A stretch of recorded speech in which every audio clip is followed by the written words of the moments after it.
Find range of the function, हमें इस function की रेंज फाइंड आउट करनी है। फंक्शन हमें क्या गिवन है, 5 cos theta plus 3 cos theta plus pi by 3 plus 3। हमें इस फंक्शन की रेंज फाइंड आउट करनी है। तो हम इस क्वेश्चन को पहले इस तरीके से थोड़ा सा सिंप्लीफाई कर लेते हैं। 5 cos थीटा प्लस में 3 cos theta plus pi by 3। यहां मैं फॉर्मूला लगाता हूं cos a प्लस बी का formula. cos a plus B क्या बनेगा, cos theta cos pi by 3 minus में sin theta sin pi by 3 plus 3 है ये हमारे पास। इसे हम क्या लिख सकते हैं, 5 cos थीटा प्लस में 3 cos theta cos pi by 3 is 1 by 2 and sin pi by 3 is root 3 by 2 plus 3। ठीक है, इन दोनों को अगर हम इकट्ठा कर दें तो ये 5 प्लस 3 by 2 cos थीटा हो जाएगा, माइनस में 3 रूट 3 by 2 sin थीटा हो जाएगा, प्लस 3 हो जाएगा।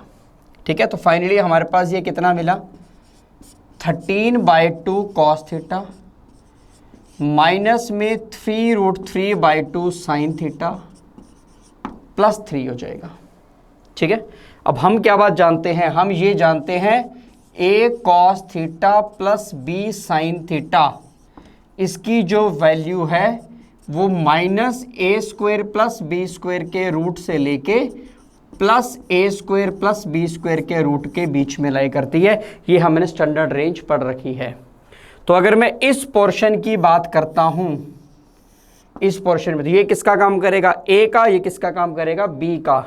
तो A square plus B square का रूट, ए स्क्वायर मतलब 169/4 प्लस में B square means 27/4 under the root.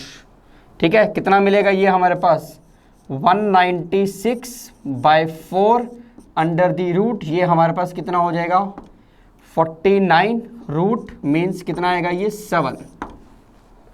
तो अगर हम इस पोर्शन की बात करते हैं 13/2 cos थीटा माइनस में 3 रूट 3/2 साइन थीटा, तो ये वैल्यू -7 से +7 के बीच में लाई करनी चाहिए। ठीक है, अगर हमने यहां पे +3 कर दिया, 13/2 cos थीटा माइनस में 3 रूट 3/2 साइन थीटा +3, हमें पूरी वैल्यू इसकी चाहिए थी। +3 कर दिया तो यहां पे तीनों में +3 करेंगे, यहां हमारे पास कितना हो जाएगा -4 और यहां हमारे पास कितना हो जाएगा 10। इसको हमने क्या माना था, ये हमारे पास क्या था y के इक्वल, जिसकी मुझे रेंज फाइंड आउट करनी थी।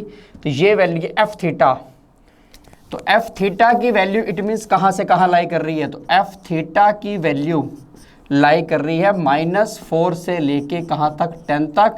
तो हमारे पास इस फंक्शन की रेंज क्या होगी -4 से 10। ये इस फंक्शन की रेंज होनी चाहिए, ये हमारा आंसर आना चाहिए।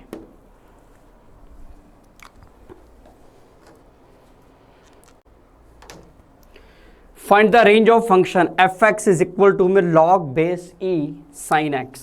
हमें इस फंक्शन की रेंज फाइंड आउट करनी है। y कह दीजिए या f(x) एक ही बात है।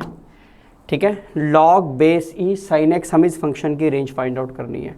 तो यहाँ हम sin x के बारे में जानते हैं कि sin x की वैल्यू हमेशा -1 से 1 के बीच में लाई करती है।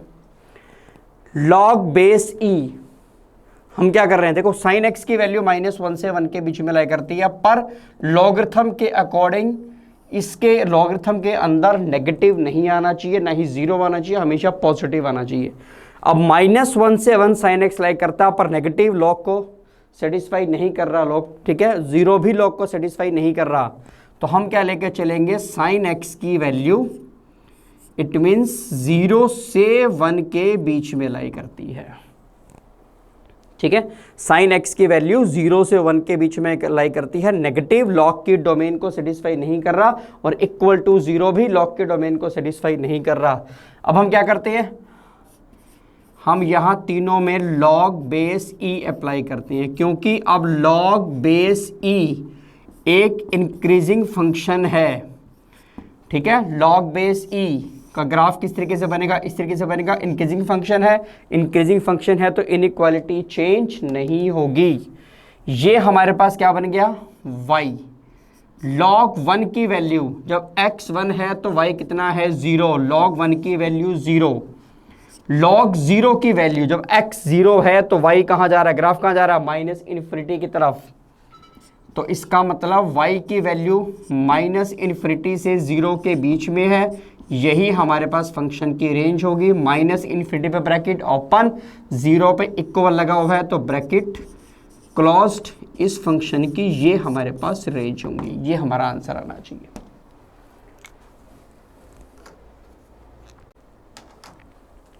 Find the range of function, हमें इस फंक्शन की रेंज फाइंड आउट करनी है। log base 2 sin x minus में cos x प्लस 3√2 बाय √2, हमें इस फंक्शन की रेंज फाइंड आउट करनी है। सबसे पहले हम ये बात जानते हैं, बेसिक रेंज के अंदर हमने ये बात पढ़ी है, a sin x plus b cos x के बारे में बात करते हैं।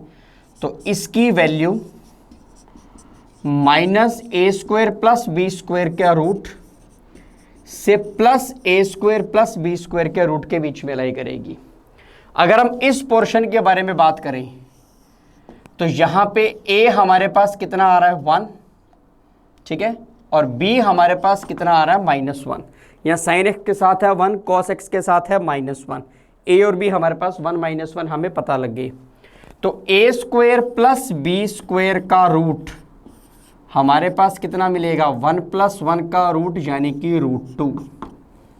तो इससे मुझे क्या पता लगा कि sin x minus cos x की जो वैल्यू है, इसकी वैल्यू इन दोनों के बीच में लाई करेगी। a square plus B square का रूट मतलब माइनस √2 से प्लस √2 के बीच में लाई करेगी।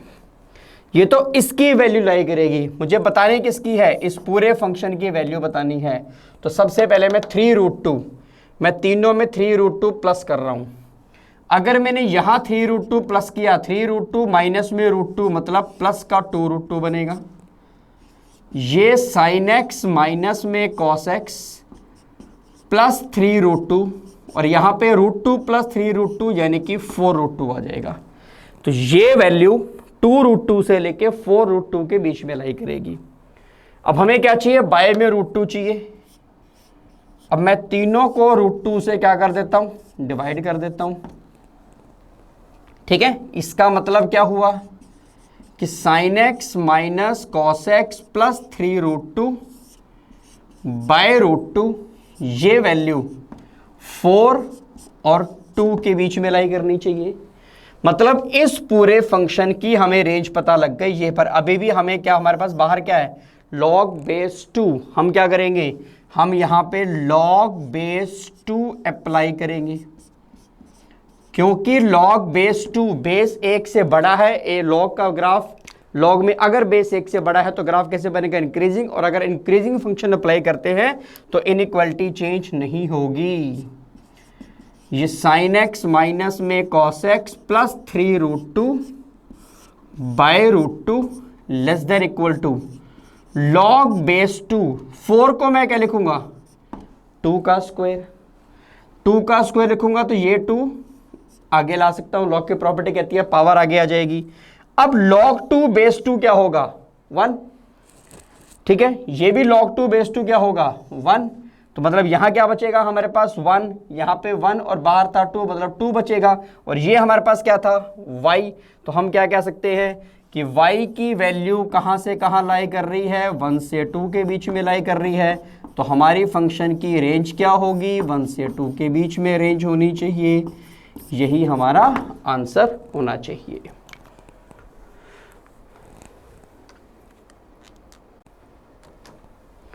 Find range of function f(x) is equal to में साइन इनवर्स x² + 1 बाय में x² + 2।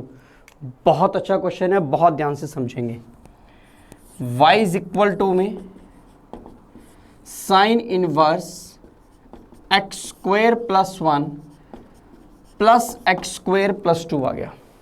ठीक है, थोड़ा सा हम इस क्वेश्चन को सिंप्लीफाई कर लेते हैं। यहाँ पे +1 है, यहाँ +2 है, हम न्यूमरेटर में 1 प्लस करते हैं और 1 माइनस करते हैं, तो ये हमारे पास क्या मिला, x square plus 2 minus 1 by में एक्स स्क्वेयर प्लस 2। तो ये हमारे पास क्वेश्चन क्या बन गया, एक्स स्क्वेयर प्लस 2 से जब मैंने इसको डिवाइड किया तो 1 माइनस में 1 बाय एक्स स्क्वेयर प्लस 2 आ गया। ठीक है, तो ये हमारे पास फंक्शन बना। अब हम क्वेश्चन को स्टार्ट कर रहे हैं, ध्यान रखना कैसे स्टार्ट करते हैं। क्वेश्चन को स्टार्ट करते हैं यहाँ से, एक्स स्क्वेयर की वैल्यू आप जानते हैं हमेशा 0 से इन्फिनिटी के बीच में लाई करती है। स्क्वायर कभी भी नेगेटिव नहीं होता, स्क्वायर नेगेटिव नहीं होता मतलब या तो 0 होगा या 0 से बड़ा होगा।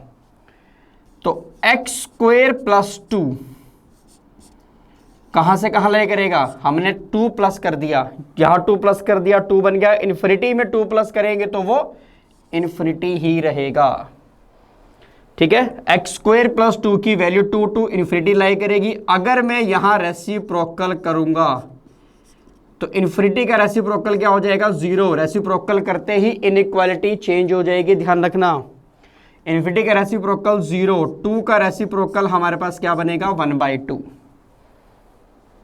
ठीक है, 1/x स्क्वेयर प्लस 2 1/2 और 0 के बीच में होना चाहिए। हमने इसकी वैल्यू निकाली। अभी बाहर क्या है, नेगेटिव। अब मैं नेगेटिव से मल्टीप्लाई कर रहा हूं, नेगेटिव से मल्टीप्लाई करूंगा फिर इनइक्वालिटी चेंज होगी। यहां -1/2 बनेगा, ये -1/x स्क्वेयर प्लस 2 हुआ, और यहां हमारे पास नेगेटिव को 0 से मल्टीप्लाई करेंगे तो वो 0 ही रहेगा। हमने इसकी रेंज अब तक फाइंड आउट कर ली है। अब हम क्या कर रहे हैं, 1 प्लस, मुझे ये 1 चाहिए तो मैं तीनों में 1 प्लस करूंगा। अगर मैंने यहां 1 प्लस किया तो मुझे क्या मिलेगा, 1/2, और यहां 1 माइनस में 1/x स्क्वेयर प्लस 2, और यहां अगर हमने 1 प्लस किया तो मुझे क्या मिलेगा, 1 मिलेगा। ठीक है, अब ये हमारे पास ये अंदर वाली टर्म कंप्लीट हो चुकी है। अब हमें क्या करना है, साइन इनवर्स अप्लाई करना। और साइन इनवर्स आपको पता है एक इंक्रीजिंग फंक्शन है, अगर इंक्रीजिंग फंक्शन अप्लाई करेंगे तो इनइक्वालिटी चेंज नहीं होगी। हम साइन इनवर्स अप्लाई करते हैं तो साइन इनवर्स 1/2 बनेगा। यहां साइन इनवर्स 1 माइनस में 1/x स्क्वेयर प्लस 2 बनेगा, और यहां हमारे पास हो जाएगा साइन इनवर्स ऑफ 1। ये हमारे पास था y। साइन इनवर्स 1 किस पे होगा, π/2 पे। साइन इनवर्स 1/2 किस पे होगा, π/6 पे। तो y की वैल्यू कहां से कहां लाई कर रही है, π/6 से π/2 पे लाई कर रही है। यहां इक्वल है तो ब्रैकेट क्लोज, यहां इक्वल नहीं है तो ब्रैकेट ओपन। ये हमारे पास इस फंक्शन की रेंज होगी। बहुत ध्यान से समझना, बहुत अच्छा क्वेश्चन है।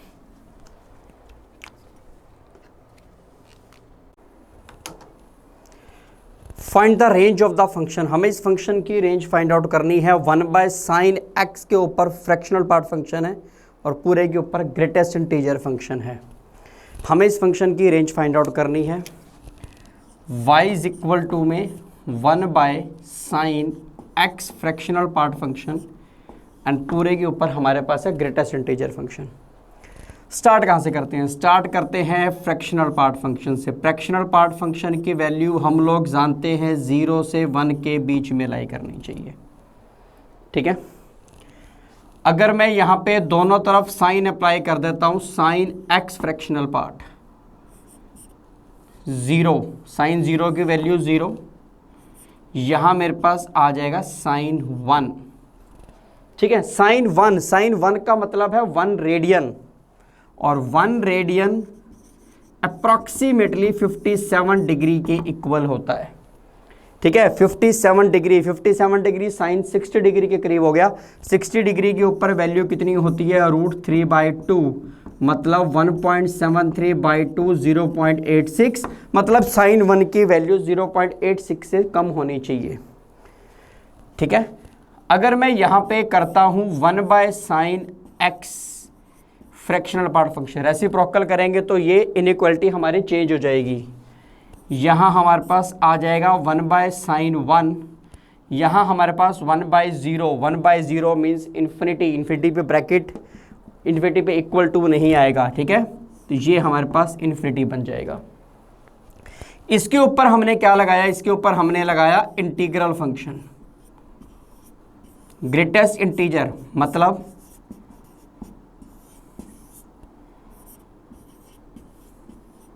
इस तरीके से चलेगा, मतलब इसकी वैल्यू यहां इस इंटीजर से इस इंटीजर के बीच में सभी इंटीजर्स होने चाहिए। 1/sin 1, ठीक है, sin 1 अप्रोक्सीमेटली हमारे पास √3/2 से थोड़ा सा छोटा था, √3/2, ये वैल्यू थी sin 1 के करीब, ठीक है, sin 1 की वैल्यू अप्रोक्सीमेटली √3/2 थी। 1/sin 1 मेरे पास क्या हो जाएगा, 2/√3 के करीब हो जाएगा। 2/√3 की बात करता हूं तो √3/√3 मतलब 2 इंटू में 1.73/3, ये 1.1 से वैल्यू थोड़ी सी बड़ी हो जाएगी, 1 से वैल्यू बड़ी होगी, पर उसका जब आप इंटीजर फंक्शन करोगे तो वो वैल्यू क्या हो जाएगी, 1 हो जाएगी। तो मतलब ये वैल्यू 1 से लेके इन्फिनिटी का इंटीजर फंक्शन लगाओगे तो वो इंटीजर इन्फिनिटी ही आएगा। मतलब 1 से लेके 1 से बड़े, 1 भी और 1 से बड़े सारे क्या होने चाहिए, इंटीजर्स होने चाहिए। तो मतलब इसकी जो रेंज लाई करेगी 1 2 3 4 5 सभी के सभी इंटीजर्स लाई करेंगे, इस बात को ध्यान रखना, ये हमारा आंसर होना चाहिए।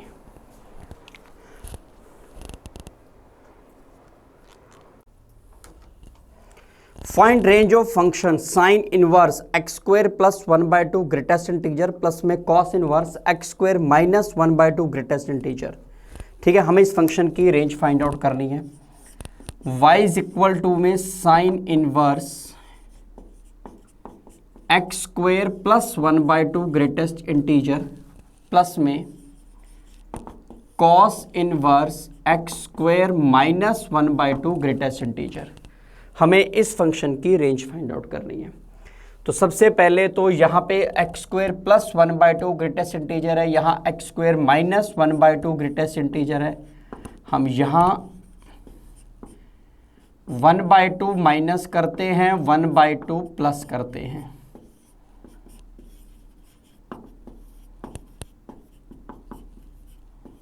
ये ऐसे बनेगा। तो ये हमारे पास क्या लिखा जाएगा, x² - 1/2 + 1 ग्रेटेस्ट इंटीजर, और ये है cos inverse x² - 1/2 greatest integer.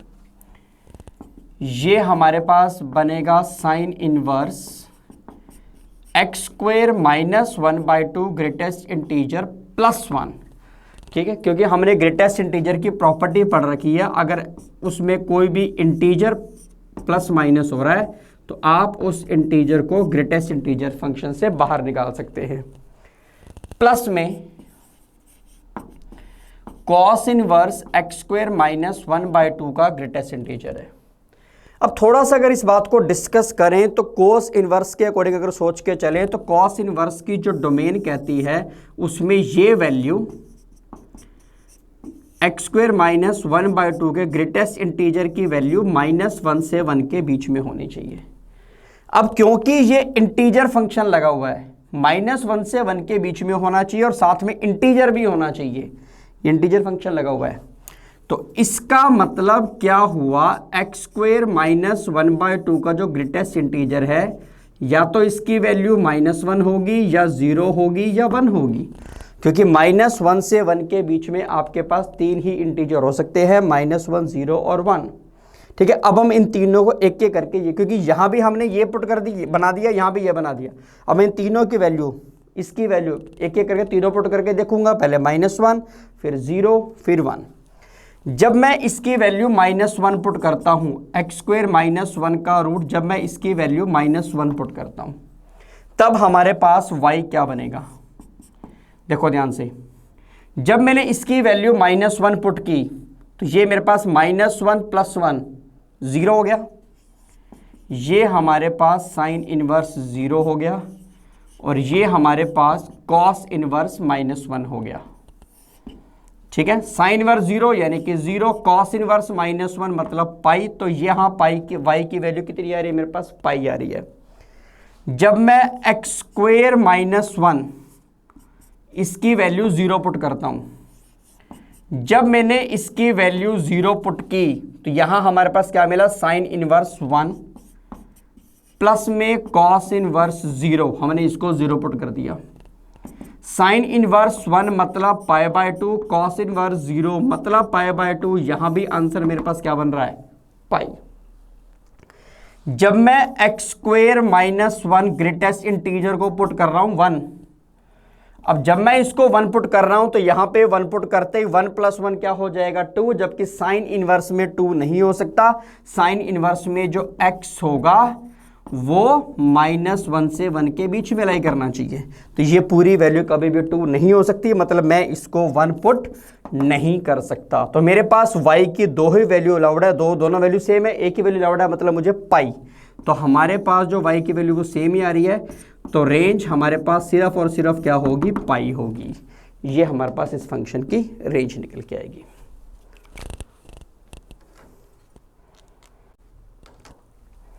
हमें इस फंक्शन की रेंज फाइंड आउट करनी है। f(x) = में log base e x² + e by में x² + 1, y = में log base e x² + e by में x² + 1। थोड़ा सा हम इसको सिंप्लीफाई कर लेते हैं। यहां हम इसको log बेस e, यहां हम 1 प्लस करते हैं और 1 माइनस करते हैं, उससे क्या फायदा होगा, ये हमारे पास log बेस e x² + 1 को जब हम अलग अलग डिवाइड करेंगे, यहां बनेगा 1, यहां e - 1 बाय में x² + 1 बनेगा। ठीक है, अब हम इसकी रेंज लगाना स्टार्ट करते हैं। सबसे पहले हम x² के बारे में बात करते हैं। x² की वैल्यू आप जानते हैं हमेशा पॉजिटिव होगी, मतलब 0 से इन्फिनिटी के बीच में लाई करेगी। अगर मैं 1 + x² के बारे में बात करूं तो मैंने 1 प्लस किया तो ये वैल्यू 1 से इन्फिनिटी के बीच में लाई करेगी, क्योंकि इन्फिनिटी में तो आप 1 प्लस करोगे तो इन्फिनिटी रहेगा। अब मैं इसका रेसिप्रोकल कर रहा हूं, जब रेसिप्रोकल करूंगा तो इनइक्वालिटी क्या हो जाएगी, चेंज। ठीक है, 1/∞ 0, और जब 1 का रेसिप्रोकल करूंगा तो 1, मतलब ये वैल्यू 0 और 1 के बीच में होनी चाहिए। फिर मैंने e - 1 से मल्टीप्लाई किया, मैंने तीनों को e - 1 से मल्टीप्लाई किया। e - 1 पॉजिटिव होगा, ध्यान रखना e की वैल्यू 2.718 होती है अप्रोक्सीमेटली, तो e - 1 पॉजिटिव होगा। पॉजिटिव से मल्टीप्लाई करेंगे तो इनइक्वालिटी पे फर्क नहीं पड़ेगा, नेगेटिव से करेंगे तो इनइक्वालिटी चेंज हो जाएगी। तो यहां हमारे पास आ गया जी e - 1, यहां हमारे पास e - 1 1 + x² आ गया, और यहां हमारे पास क्या है 0, e - 1 से मल्टीप्लाई करेंगे तो 0 रहेगा। अब हम क्या करें, ये इसकी हमने रेंज निकाल दी। अब हमें क्या करना है, 1 प्लस करना है। जब मैं तीनों में 1 प्लस करूंगा, यहां मुझे क्या मिलेगा, e, यहां मुझे मिलेगा 1 + e - 1/1 + x², और यहां मुझे क्या मिलेगा, 0। ठीक है, अब मैं क्या कर रहा हूं, अब मैं लॉगरिथम मैंने 1 प्लस किया तो यहां मेरे पास क्या हो जाएगा, 1 हो जाएगा। अब मैं क्या कर रहा हूं, अब मैं लॉगरिथम अप्लाई कर रहा हूं, लॉग अप्लाई कर रहा हूं। लॉग का बेस हमारे पास है e मतलब 1 से बड़ी वैल्यू, बेस 1 से बड़ा, बेस 1 से बड़ा तो फंक्शन क्या बनेगा, इंक्रीजिंग। और अगर हम लोग इंक्रीजिंग फंक्शन अप्लाई करते हैं, ग्राफ ऐसा बनता है ना। ठीक है, जब log x बेस e का ग्राफ, तो अगर हम इंक्रीजिंग फंक्शन अप्लाई करते हैं तो इनइक्वालिटी चेंज नहीं होगी। तो यहां हमारे पास क्या बनेगा, log e, यहां हमारे पास log e ये ऐसे बन जाएगा, और ये हमारे पास log 1 बेस e। ये वैल्यू हमारे पास क्या थी, y, तो इसका मतलब y की वैल्यू 0 से बड़ी होनी चाहिए, log 1 0 होगा। और log e की वैल्यू, जब बेस और x दोनों सेम हो जाए तो वैल्यू क्या हो जाती है, 1, log e 1, तो 0 से बड़ी होनी चाहिए और 1 से छोटी। यहाँ पे इक्वल है तो ब्रैकेट लगेगी क्लोज, 0 से 1 के बीच में, 0 पे ब्रैकेट ओपन और 1 पे ब्रैकेट क्लोज्ड। ये हमारा आंसर होना चाहिए।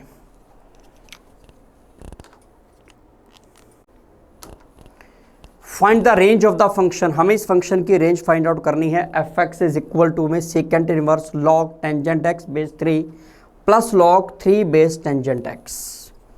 हमें इस फंक्शन की रेंज फाइंड आउट करनी है। y इज इक्वल टू में second inverse log tangent X base 3 plus log 3 base tangent x. ठीक है, सबसे पहले तो यहां मुझे नजर आ रहा है टेंजेंट एक्स बेस 3, यहां 3 बेस टेंजेंट एक्स है, तो मैं इसे लॉगरिथम की प्रॉपर्टी लगा के इस तरीके से लिख सकता हूं 1 by log tangent X base 3। ठीक है, हमने लॉगरिथम में ये प्रॉपर्टी पढ़ रखी है, लॉग ए बेस बी हो तो मैं इसको 1 बाय लॉग बी बेस ए लिख सकता हूं। ठीक है, तो हमने इसको 1 by log tangent X base 3 लिखा। अब ये कोई भी एक नंबर, ये उसका रेसिप्रोकल हो गया, और हमने ये भी पढ़ रखा है कि अगर किसी नंबर में उसका रेसिप्रोकल ऐड किया जाए तो रिजल्ट 2 या 2 से बड़ा होगा। कब? अगर x पॉजिटिव है तो, और रिजल्ट -2 या उससे छोटा होगा अगर x क्या है? नेगेटिव है। तो अब मुझे ये पता लगाना है कि ये रिजल्ट पॉजिटिव होगा या नेगेटिव होगा। ठीक है, अब लॉग बेस 3 टेंजेंट x, हमें यह पता लगाना है कि यह पॉजिटिव होगा या नेगेटिव होगा। अब लॉगरिथम की वैल्यू पॉजिटिव या नेगेटिव इस बात पे डिपेंड करेगी। एक बार लॉगरिथम का ग्राफ देखते हैं। यह लॉगरिथम का ग्राफ बनता है, यहां वैल्यू कितनी होती है? 1, बेस 1 से बड़ा है, ध्यान रखना। जब x 1 से बड़ा होगा तो वैल्यू पॉजिटिव की तरफ है, x 1 से छोटा होगा तो ग्राफ नेगेटिव की तरफ है। यहां पॉजिटिव है, यहां नेगेटिव है। ठीक है, अब हमें यह देखना है कि ये जो वैल्यू है, क्या ये वैल्यू 1 से बड़ी होगी तो लॉग टेंजेंट x पॉजिटिव आएगा। अगर ये वैल्यू 0 से 1 के बीच में हो सकती है तो लॉग टेंजेंट x नेगेटिव आ सकता है। अब टेंजेंट x की वैल्यू तो 1 से बड़ी भी हो सकती है और 0 और 1 के बीच में भी हो सकती है, क्योंकि टेंजेंट x की वैल्यू तो कुछ भी हो सकती है। तो टेंजेंट x 1 से बड़ा भी हो सकता है और 0 और 1 के बीच में भी हो सकता है। अगर टेंजेंट x 1 से बड़ा है तो ये रिजल्ट मेरे पास क्या होगा? पॉजिटिव होगा। अगर टेंजेंट x 0 से 1 के बीच में है तो ये रिजल्ट मेरे पास क्या होगा? नेगेटिव होगा। मतलब कुल मिला के क्या सॉल्यूशन निकला? ये वैल्यू हमारे पास पॉजिटिव भी हो सकती है और नेगेटिव भी हो सकती है। अगर ये वैल्यू पॉजिटिव भी हो सकती है, नेगेटिव भी हो सकती है, तो मैं क्या कहूंगा? मैं ये कहूंगा कि फिर ये जो रिजल्ट होगा, ये रिजल्ट, अब दोनों कंडीशंस लगेंगी इसका मतलब इसमें, तो ये जो रिजल्ट होगा log tangent x base 3 plus में 1 by log tangent x base 3, ये वैल्यू या तो हमारे पास 2 से बड़ी होनी चाहिए या -2 या उससे छोटी होनी चाहिए। ठीक है, क्योंकि ये जो वैल्यू है ये पॉजिटिव भी हो सकती है, ये वैल्यू नेगेटिव भी हो सकती है हमारे पास। तो ओवरऑल अब क्या करेंगे? अब हम क्या करेंगे? हम यहाँ पे सेकेंड इनवर्स अप्लाई करेंगे। जब सेकेंड इनवर्स अप्लाई करेंगे, ठीक है, इसको सेम रखते हैं second inverse. Second inverse apply करते ही ये मेरे पास क्या बन जाएगा? y। तो इसका मतलब ये हमारे पास सेकेंड इनवर्स 2, और यहां हमारे पास कितना आ गया? Second inverse -2। ये हमारे पास y आ गया सेकेंड इनवर्स 2। सेकेंड की वैल्यू 2 किस पे होगी? सेकेंड की वैल्यू 2 होगी π/3 पे, और सेकेंड की वैल्यू -2 किस पे होगी? 2 π/3 पे। तो इसका मतलब y की वैल्यू π/3 और 2 π/3 के बीच में होनी चाहिए।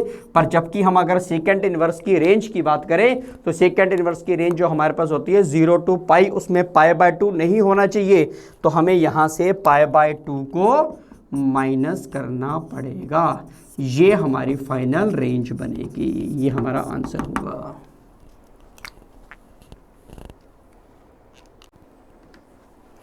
Find the range of the function, हमें इस फंक्शन की रेंज फाइंड आउट करनी है। y इज इक्वल टू में लॉग बेस 3 5 + 4x - में x²। हमें इस फंक्शन की रेंज फाइंड आउट करनी है। अब सबसे पहले हमें यहाँ क्या नज़र आ रहा है, हमें नज़र आ रहा है क्वाड्रेटिक जिसका जो लीडिंग कोफिशिएंट है, मतलब जो ए है वो नेगेटिव है। अगर क्वाड्रेटिक का लीडिंग कोफिशिएंट नेगेटिव है तो ग्राफ डाउनवर्ड बनेगा। ग्राफ डाउनवर्ड बनेगा तो इसकी जो रेंज होनी चाहिए वो -∞ से -d/4a के बीच में, यहाँ ब्रैकेट ओपन यहाँ ब्रैकेट क्लोज्ड, माइनस में डी कैसे निकालेंगे इस क्वाड्रेटिक का, बी स्क्वायर यानी कि 16 -4ac करेंगे तो +20 बाय में 4 a है -1, ये ब्रैकेट आएगी क्लोज। सॉल्व करेंगे तो ये -∞ से +9 के बीच में आ जाएगा। अब क्योंकि ये देखो ये जो वैल्यू है 5 + 4x - x², उसने कहा कि ये वैल्यू -∞ से 9 के बीच में हो सकती है, ये रूल कहता है क्वाड्रेटिक का। पर क्योंकि यहाँ क्या है, लॉगरिथम के अंदर नेगेटिव नहीं आ सकता, तो ये वाली वैल्यू नेगेटिव नहीं हो सकती, तो हमें नेगेटिव पार्ट हटाना पड़ेगा। तो हम क्या कहेंगे, 5 + 4x - x², ये वैल्यू 0 भी नहीं हो सकता, ठीक है, तो 0 से ग्रेटर और 9 या 9 से छोटी होनी चाहिए। तो ये वैल्यू, क्योंकि लॉगरिथम में ये x का काम कर रहा है और लॉगरिथम में जो x होता है वो पॉजिटिव होना चाहिए, तो ये वैल्यू 0 से 9 के बीच में, 9 पे ब्रैकेट क्लोज, 9 पे = लगेगा। अब हम क्या कर रहे हैं, हम यहाँ पे log base 3 अप्लाई कर रहे हैं, तो log base 3 5 + 4x - x², ये बनेगा log base 3 9, यहाँ हमारे पास आएगा log 0 base 3, ठीक है। इस 9 को मैं क्या लिखूंगा, 9 को मैं लिख सकता हूं, चलो यहां कर देती है, इस 9 को मैं लिख सकता हूं क्या, 3², ये हमारे पास क्या बन गया y, और ये हमारे पास है log 0 base 3, बेस 1 से बड़ा हो तो लॉगरिथम ग्राफ कैसे बनता है, ऐसे x0 पे y की वैल्यू कितनी आ रही है, x0 पे y कहाँ जा रहा है, -∞ की तरफ जा रहा है, तो ये वैल्यू आएगी -∞ y, इसे हम क्या लिखेंगे, लॉग की प्रॉपर्टी कहती है 2 आगे आ जाएगा, 2 log 3 base 3, और log 3 base 3 क्या बन जाएगा 1, तो ये y की वैल्यू कहाँ से कहाँ लाई करेगी, -∞ से 2, इस पे ब्रैकेट ओपन, 2 पे ब्रैकेट क्लोज्ड, ये हमारा आंसर आना चाहिए।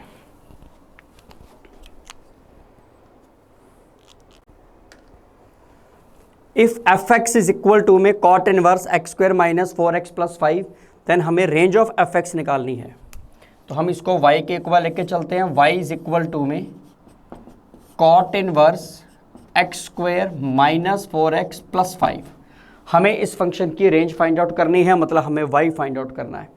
तो सबसे पहले हमें क्या नज़र आ रहा है, सबसे पहले हमें नज़र आ रहा है जी क्वाड्रेटिक, ठीक है, आप जानते हैं, और क्वाड्रेटिक में लीडिंग कोफिशिएंट पॉजिटिव है, अगर क्वाड्रेटिक में लीडिंग कोफिशिएंट पॉजिटिव हो तो उसकी रेंज -d/4a क्लोज ब्रैकेट से लेके इन्फिनिटी तक लाई करती है। अगर हम इस क्वाड्रेटिक की बात करते हैं, x² - 4x + 5, इसमें d माइनस में d कितना आएगा, b² 16 माइनस में 20 बाय में 4a से लेके कहाँ तक, इन्फिनिटी तक इसकी रेंज लाई करेगी। ये हमारे पास कितना मिला, -4, बाहर नेगेटिव है, +4, 4 से 4 कैंसिल, मतलब 1 to ∞। तो इस क्वाड्रेटिक की जो रेंज है वो 1 to ∞ है, मतलब x² - 4x + 5, ये वैल्यू 1 से ∞ के बीच में लाई करनी चाहिए। यहाँ पे क्या है, कॉट इनवर्स। अब आप जानते हैं कॉट इनवर्स एक डिक्रीजिंग फंक्शन है, डिक्रीजिंग फंक्शन है, तो जब आप उसको अप्लाई करेंगे तो वो इनइक्वालिटी को क्या कर देगा, चेंज कर देगा। तो cot inverse x² - 4x + 5, this is greater than, ये बनेगा कॉट इनवर्स इन्फिनिटी, और ये हमारे पास आएगा कॉट इनवर्स 1। ये वैल्यू क्या थी, y। Cot inverse infinity, cot की वैल्यू इन्फिनिटी किस पे होती है, 0 पे। कॉट इनवर्स 1, कॉट की वैल्यू 1 किस पे होती है, π/4 पे। इसका मतलब y कहाँ से कहाँ लाई करना चाहिए, 0 से π/4 के बीच में लाई करना चाहिए। तो फंक्शन की जो रेंज आनी चाहिए 0 ब्रैकेट ओपन π/4 पे ब्रैकेट क्लोज्ड, ये इस फंक्शन की रेंज होनी चाहिए हमारे पास।